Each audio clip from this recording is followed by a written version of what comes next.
Assalamualaikum warahmatullahi wabarakatuh. Bismillahirrahmanirrahim. Alhamdulillahirabbil alamin. Assalatu wassalamu ala asrafil anbiya wal mursalin sayyidina Muhammad wa ala alihi wa sahbihi ajma'in. Rabbi shrah li sadri wa yassir li amri wa hlul 'uqdatam min lisani yafqahu qawli, amma ba'du.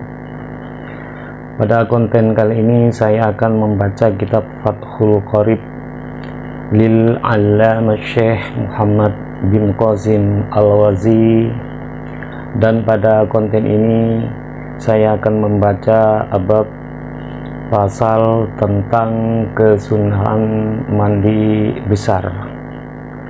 Namun sebelumnya, bagi teman-teman semua yang baru menemukan channel ini, tolong di subscribe terlebih dahulu dan jangan lupa aktifkan notifikasi loncengnya untuk mendapat video baru dari channel ini. Seperti apa kontennya? Yuk ikuti saya sampai selesai dan tonton terus videonya supaya tidak gagal paham.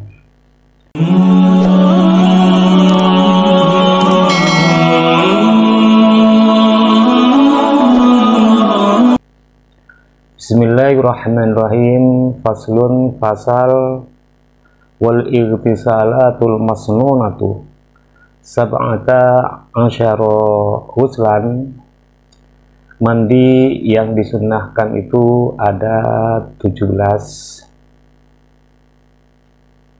Salah satunya yang pertama wuslul jum'ati, mandi besar di hari Jumat, lihadiriha, bagi orang yang menghadiri Jumat. Yang pertama, orang yang hadir ke Jumat itu disunahkan mandi besar. Kapan waktunya? Wa waktuhu, dan utawi waktunya waslul jum'ah minal fajris shadiqih, yaitu mulai dari terbitnya fajar shadiq, sedangkan waktunya mulai dari terbitnya fajar shadiq. Terus yang kedua, ghuslul aidaini, dan mandi besar untuk dua hari raya, Aidul Fitri, yakni hari raya Idul Fitri, wal Adha, dan Idul Adha. Jadi di hari Idul Fitri, di hari Idul Adha disunahkan mandi besar. Niatnya seperti umpama mau mandi sunnah di Idul Fitri, nawaitul uslah li Idul Fitri sunnatan lillahi ta'ala, seperti itu. Kapan waktunya?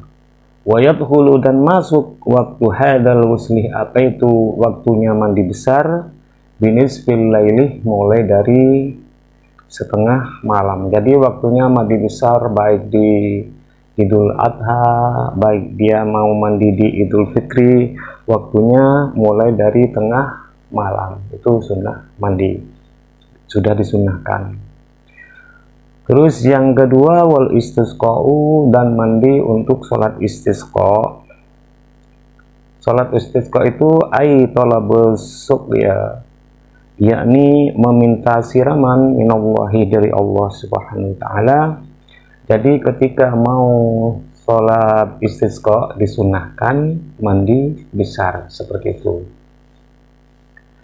Terus yang selanjutnya, wal khusufu lil qamarih, dan sholat gerhana untuk bulan, walil kusufi, dan untuk gerhana lisyamsyih, untuk matahari. Jadi kalau mau sholat gerhana bulan atau mau sholat gerhana matahari disunahkan mandi besar.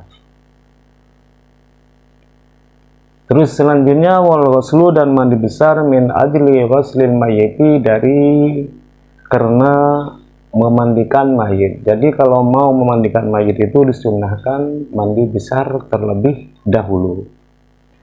Musliman, yaitu Islam, tanah ada apa itu mayit, kafiron, yaitu kafir, baik yang dimandikan itu mayit muslim atau mayitnya orang kafir, maka yang memandikan itu disunnahkan mandi besar sebelumnya. Terus hukum selanjutnya ghuslul kafir, dan mandi besarnya orang kafir. Idza aslamah, ketika masuk Islam siapa itu al-kafir. Idza lam yajnib, jika tidak junub siapa itu al-kafir, fi kufrihi, di dalam kufurnya kafir. Terus selanjutnya orang kafir yang masuk Islam disunahkan mandi besar jika tidak sebelumnya kafir, di waktu kafir itu tidak junub, maka disunahkan mandi besar. Aulam tahid, atau tidak haid siapa itu al-kafir atau siapa itu kafir perempuan. Jadi orang kafir baik laki-laki maupun perempuan yang masuk Islam, maka disunahkan mandi besar dulu jika dia di dalam kafirnya itu tidak haid atau tidak junub kalau laki-laki. Wa illa, dan jika tidak, wajabah, maka wajib al-ghusluh, apa itu mandi besar, ba'dal islami, setelah Islam, fil asahhi, di dalam kaul yang sahih. Jika mereka masih haid atau mereka masih junub, maka wajib bagi mereka berdua itu untuk melakukan mandi besar setelah masuk Islam, menurut pendapat yang sahih. Wakila, dan dikatakan yaskutu, maka gugur apa itu al-ghusluh idza aslamah, ketika masuk Islam siapa itu kafir atau kafiro.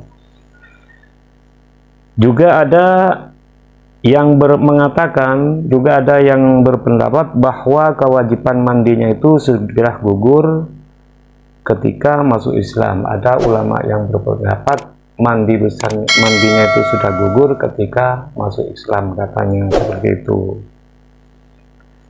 Terus yang wajib mandi besar wal majnunih, dan orang gila, wal maghma alaih, dan orang yang pingsan, idza afaqa, ketika sadar siapa itu orang gila dan orang pingsan.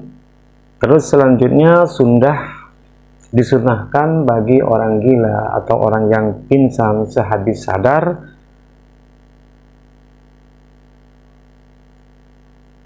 mereka berdua itu disunahkan untuk mandi besar ketika sudah sadar dari gilanya, ketika sudah sadar dari pingsannya, disunahkan mandi besar.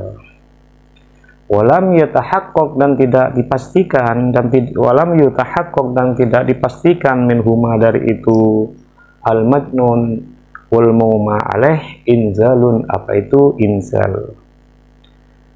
Dan tidak dipastikan mereka berdua itu telah mengeluarkan sperma. Misalnya kalau dipastikan mereka berdua itu tidak mengeluarkan sperma di saat sembuh atau sadar dari gilanya, maka disunahkan mandi besar. Terus maka bagaimana kalau mereka berdua itu dinyatakan inzal, ternyata yang gila atau yang pingsan itu dinyatakan inzal, fa in tahaqqaq, apabila nyata, maka jika nyata minhuma, dari itu al-majnun wal maghma alaih inzalun, apa itu inzal, jika dipastikan bahwa keduanya itu mengeluarkan sperma di waktu gila atau di waktu tidak sadar pingsan, wajabah, maka wajib al-ghusluh, apa itu mandi besar, ala kullin, terhadap semuanya, minhuma, dari keduanya, al-majnun wal maghma alaih. Maka kalau dinyatakan inzal, maka dia diwajibkan mandi besar. Terus hukum dan selanjutnya wal ghusluh, dan mandi besar inda idaratil ikhram, ketika hendak ikhram.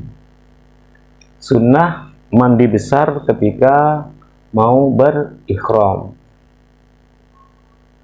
Wala farqah, dan tidak ada bedanya fi hadzal ghuslih di dalam ini mandi besar, baina balighin di antara orang yang baligh wa ghairihi dan selain orang yang baligh. Tidak ada bedanya mandi besar itu ketika mau ihram, baik dia orang yang sudah baligh maupun yang belum baligh, tetap disunahkan mandi besar.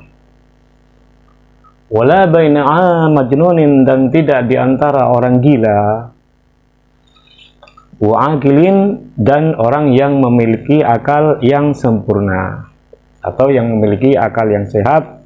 Wala baina zahirin, dan diantara orang yang suci, tohirin orang yang suci, wa haidin, dan orang yang haid.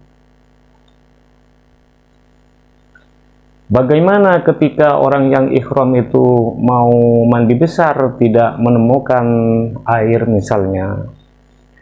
Fa illam yajid, maka jika tidak menemukan al-muhrim, siapa orang yang ihram, al-ma'ah, kepada air, tayammamu, maka tayammamah, maka bertayamum siapa itu muhrim. Jadi kalau misalkan lagi ihram mau mandi besar tidak ada air karena kekeringan mungkin, maka orang yang mau ihram itu disunahkan bertayamum. Terus mandi selanjutnya wal ghuslu, dan mandi lidukhuli Makkah, untuk masuk ke Mekah. Mau masuk ke Mekah disunahkan mandi besar. Limuhrimin, bagi orang yang ihram, au umratin, atau orang yang haji.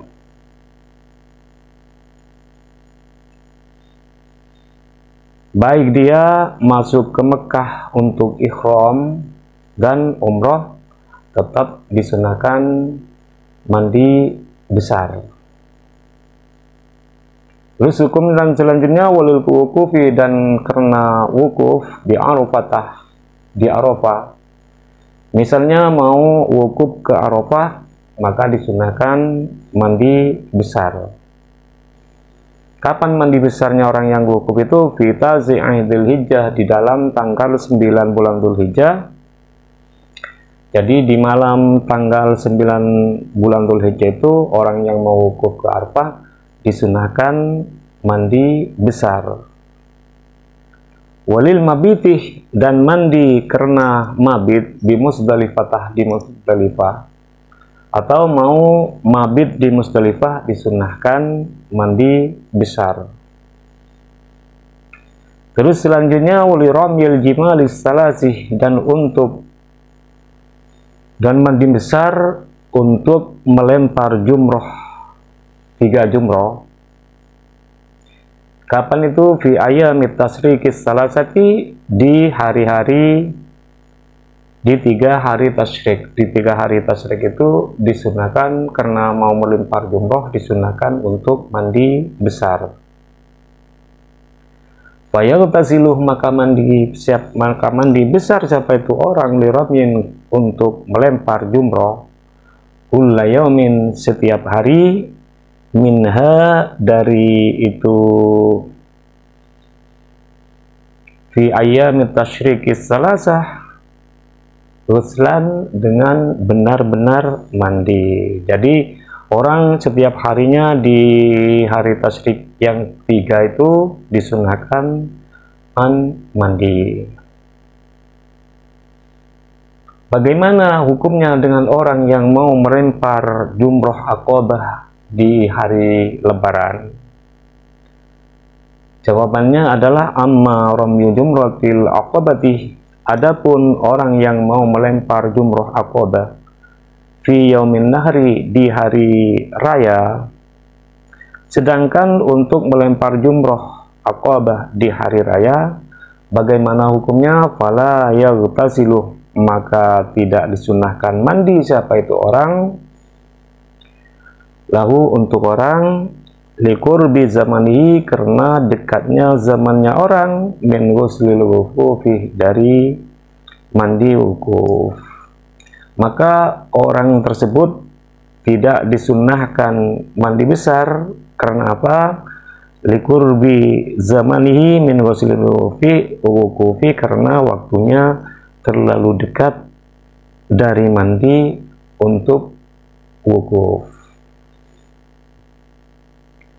Terus apalagi mandi selanjutnya, wal ghuslu, dan mandi besar, li tawafi, untuk tawaf, bi tawafi qudumin, dengan tawaf qudum, wa ifadatin, dan tawaf ifadah, wa wada'in, dan tawaf wada. Mandi besar itu karena untuk melakukan tawaf itu disunahkan mandi besar, karena untuk melakukan tawaf qudum, untuk melakukan tawaf ifadah, untuk melakukan tawaf wudu, maka dia wada, maka dia disunahkan untuk mandi besar terlebih dahulu. Itu sunnah-sunnah dari mandi besar untuk yang tadi yang tersebut, itu yang disebut seperti mau berihram, mau tawaf. Wa baqiyatul awsali, dan utawi sisa-sisa mandi al-masnunati yang disunahkan, madkuratin, yang disebut fil mutawwalati, di dalam kitab yang panjang keterangannya. Adapun sisa mandi kesunatan mandi besar yang disebut di dalam kitab yang panjang keterangannya, itu sudah disebut di kitab yang panjang keterangannya. Jadi itulah semua kesunahan mandi besar itu yang 17, seperti mau hadir ke Jumat, seperti mau sholat Idul Fitri atau Idul Adha dan seterusnya, itu disunahkan mandi besar. Itu saja dari saya, semoga bermanfaat. Dan apabila ada makna-makna atau pemahaman yang kurang pas, saya pribadi mohon maaf yang sebesar-besarnya. Dan apabila konten ini sangat bermanfaat, silahkan di like, comment, share, dan subscribe, dan dibagikan kepada teman yang lain supaya mendapat manfaatnya juga. Dan tunggu saja episode berikutnya. Doa terbaik dari saya, semoga Anda semua tuh sehat selalu, panjang umur, dan dilimpah ruahkan rezekinya, dan selamat berbahagia bersama keluarga. Wabillahi wa taufiq wal hidayah wal ridha wal inayah wal afu minkum. Assalamualaikum warahmatullahi wabarakatuh.